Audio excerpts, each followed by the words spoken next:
nga bw'olaba abantu abasenyiga katandikireeyo covid okimanyi nti abantu gundi emabegaawo waliwo ke nali nsomako nga bagamba aka measles ruumu yonna erimu omuntu wa measles asobola okukwata nga bagamba nti akawuka ako kasobola okubeera mu ruumu ey'omuntu abali measles.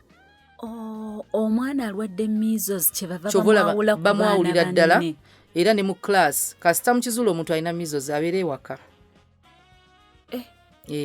Era measles weziyingira enju zisobola okukwata bonna essomero lyonna kyobola measles wezi breaking out ekyalo kyonna kisobola ozifuna mwenna musobola ozifuna. So kati obulwadde obuli n'abakulu bazifuna, abakulu basobola obufuna kyobola abakazi babagema ab'embuto. Waliwo ze bayita ezo rubella oba German measles zimanyi obbakwata. So n'abantu abakulu basobola ofuna bw'oba tewagemebwa, naye ne bw'oba wagemebwa ne zijja tezikuyisa bubi bumala ne bugenda.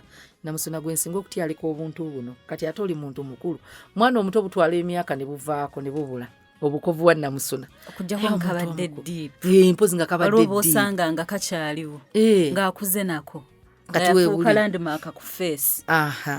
Kati abalala obuwuka buyinza okuba nga buli ekifo kyekiri contaminated nga bw'olaba eminyolo buli omu agikwatako tuggula enzigi.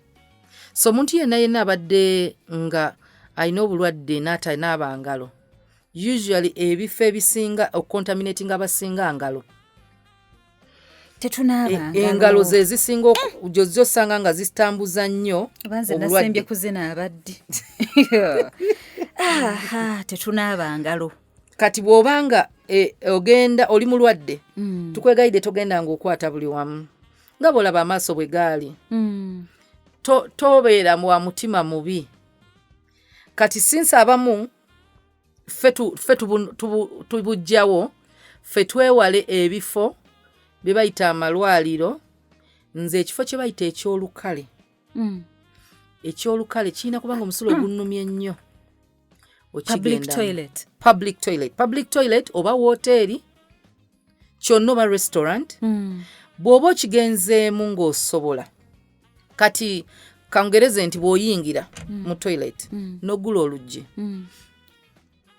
bw'oyingira munda mu toilet teweekwata ku mumwa, teweekwata mu face, kola ky'ogenda okukola, then osumulule tap onaabe. Obuwuka obusinga tubujjayo nga tusiba mazzi twabutaddewo nga tusumulula ne tunaaba engalo ne tubujjawo nga tugisiba katugaleke nga tetugasibye. Okwata obwo butishu bwe bateeka mu toilet ezo ez'olukale oba toilet paper gye bakuwadde naye ebiseera ebisinga toilet paper bakuwa kati niyuzaako akasigaliro kateeke mu nsawo.